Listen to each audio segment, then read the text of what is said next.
Esse vídeo não é recomendação de investimento. Eu não posso recomendar nada, eu não sou analista de volume imobiliário. E também eu acho que se você copia uma coisa que uma pessoa tá falando, você não tá entendendo sobre o assunto. E em algum momento você vai perder dinheiro com isso, porque você vai ficar desesperado e vender no prejuízo. Então, qualquer ação que eu falar nesse vídeo não é recomendação nem de compra nem de venda de ação. Passo a passo para investir na variável parte 2. Hoje nós vamos falar sobre governança corporativa, uma coisa que poucas pessoas falam. E para mim é uma coisa essencial, pois uma empresa pode destruir seu patrimônio com uma péssima gestão. E tem exemplos que mostram que a gestão é ruim. Por exemplo, a Oi, ela fez o quê? Em 2010 e 2013, ela falou que ia pagar dividendos. Chegou um ano que o presidente da Oi lá, um dos responsáveis pela Oi, falou que a Oi ia pagar 2 bilhões de dividendos por ano, sendo que a empresa tinha 20 bilhões de valor de mercado na época. Então, tipo assim, em 10 anos a empresa vai conseguir pagar mais de, tipo assim, mais que o valor de mercado dela. Isso nem tem como acontecer, só se a empresa gerar muito fluxo de caixa, que não era o caso da Oi na época. A Oi era uma empresa que passou por diversas dificuldades graças a isso. Ela adquiriu dívida para poder pagar dividendo na época.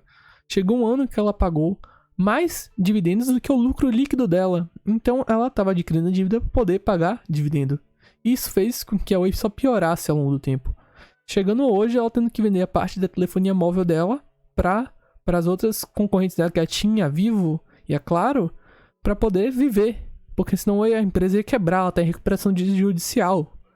Isso fez a empresa meio que perder um market share gigante. E agora vamos ver o que vai dar, né? Agora tem os próximos passos da Oi. Outro exemplo para mim é a Eletrobras, que é uma empresa controlada pelo governo. Às vezes o governo pode pensar em fazer o bem ou o mal da empresa.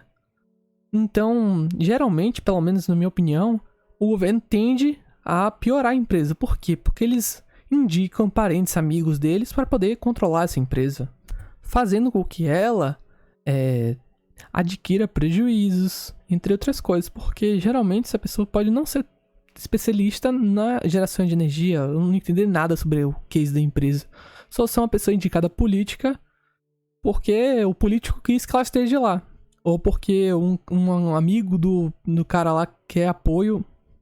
E isso acontece muito na política brasileira. O cara, para conseguir apoio, dá cargo em alguma empresa. E isso, pra mim, é um dos piores fatores da política nacional. Então, por isso que eu também não invisto em empresas do governo. E esse é um dos pontos do vídeo. Vamos lá pra ele. Agora, vamos falar sobre os tipos de ações. Nós temos 3 tipos de ações no mercado.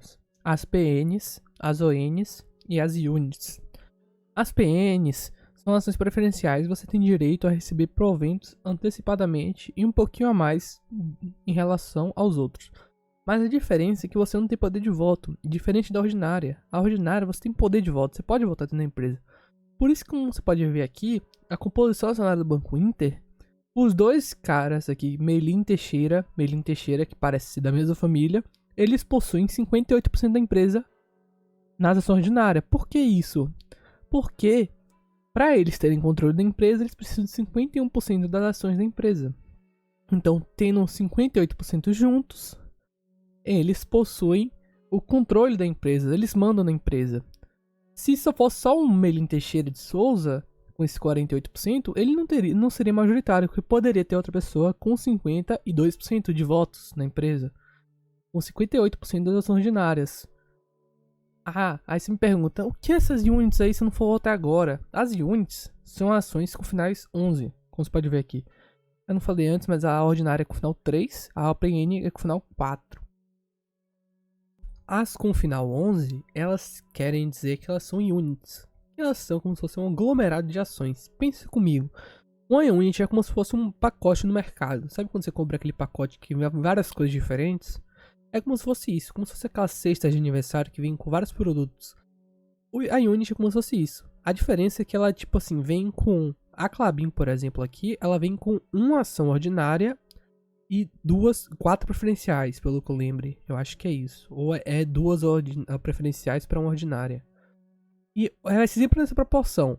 Mais preferencial do que a ordinária. Por que eles fazem isso? Para poder diluir o acionista minoritário, para não ter controle da ação e nem poder de voto na empresa relevante. Por isso que, como você pode ver, quando a empresa cria a unit, o volume de negócios dela nas ordinárias aqui ela fica muito baixo, fica a 19 mil. E é muito pouco isso aqui em relação à ação, que como você pode perceber aqui, as units têm um volume muito maior, que é 33 milhões de volume. Então, por exemplo, é muito mais fácil você comprar uma ação aqui nas units, uma ordem vai executar muito mais rápido aqui do que aqui. Então eles meio que te obrigam a você comprar ou PN ou unit, para você não ter poder de voto na empresa. E isso pra mim é um ponto muito mal. Por quê? Porque quando a empresa gera as ações pro mercado, elas meio que falam tipo assim pra você: me financie, eu te dou uma parcela da minha empresa. E se ela não te dá a parcela da empresa, que são as ações ordinárias, que são ações que você tem poder de voto, por mais que você não tenha poder de voto relevante, você tem que ter essa mentalidade, que se uma empresa não quer dar, é por algum motivo tem. E isso pra mim é um ponto muito ruim, porque mostra que a empresa não liga muito pros minoritários. Por isso que eu só invisto em empresas que tem ON. Eu só tenho uma exceção pra bancos.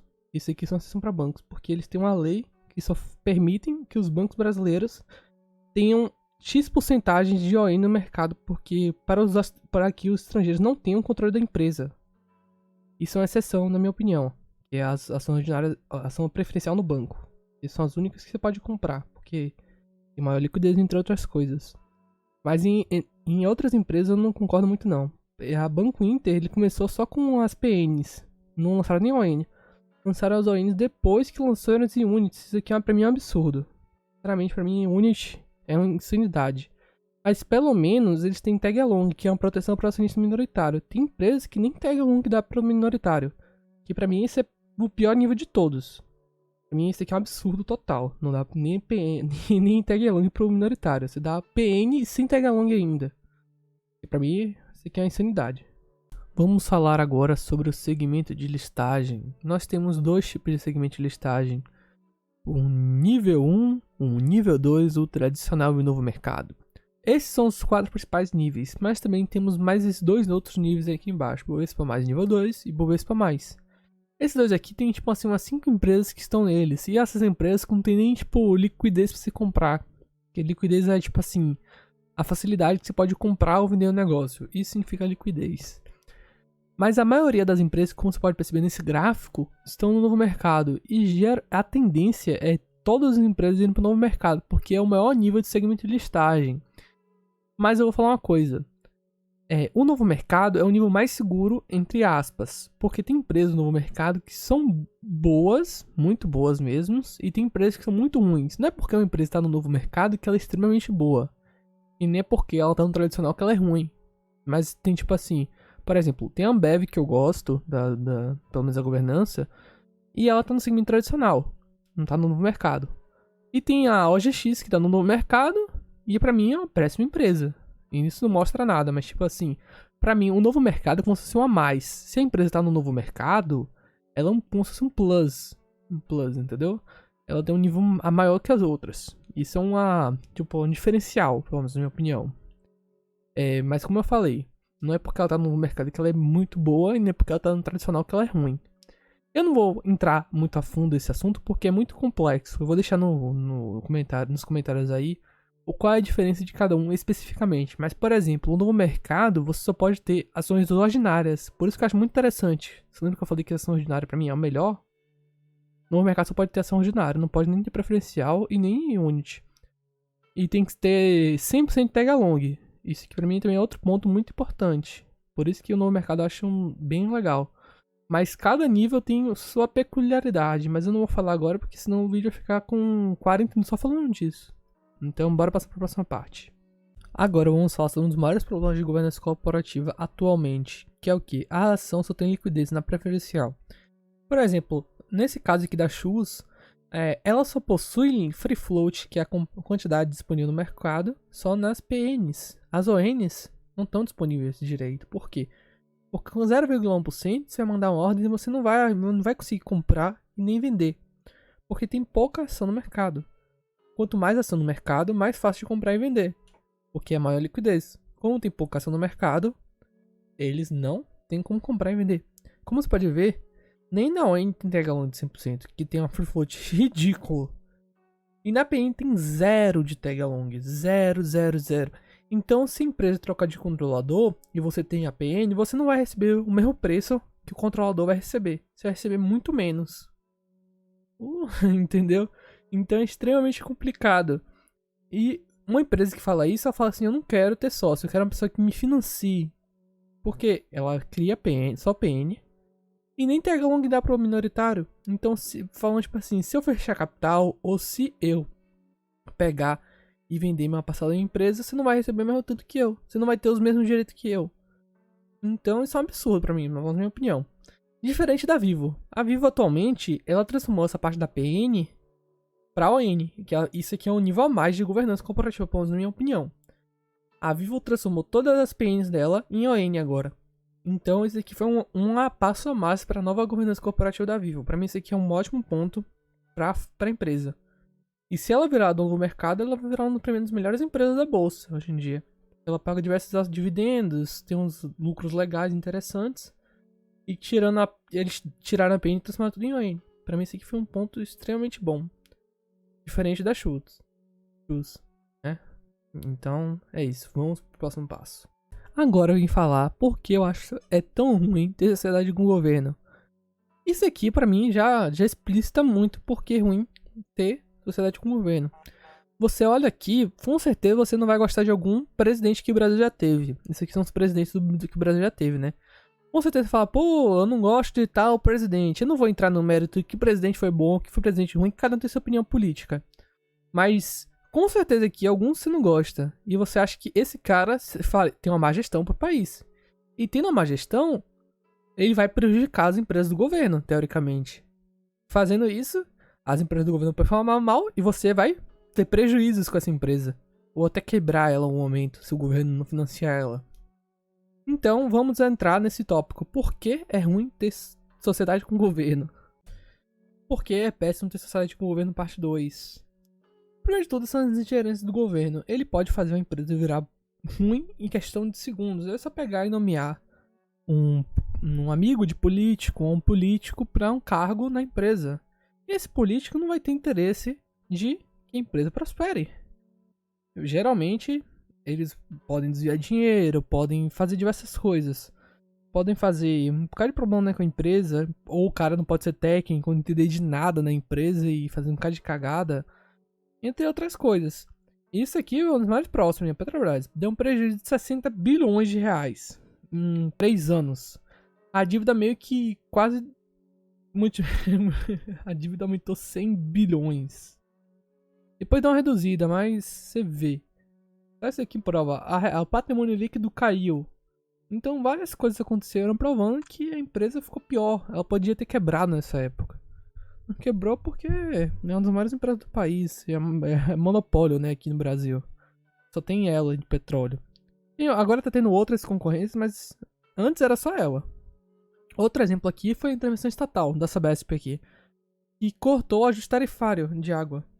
Isso aqui, por exemplo, se um governo vê que a inflação tá muito alta e quiser congelar os preços pra sempre, que nem a Dilma já fez isso em 2013, eu acho, que era a promessa de campanha dela em 2014. Ela congelou o preço da energia elétrica e deixou por vários tempos lá. E depois a gente teve um reajuste altíssimo de energia elétrica e estão pagando até hoje. Essa energia elétrica que foi, entre aspas, cortada, né?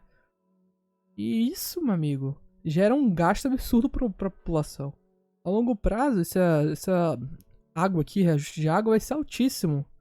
E vai parar no bolso da população mais pobre. Gerando problemas para essa população, né? Porque nada imposto por uma lei é natural. Isso aqui não é natural. Isso aqui é uma anomalia. E quando vier, vai vir um reajuste muito maior. Por isso que a intervenção estatal eu acho muito ruim em qualquer empresa.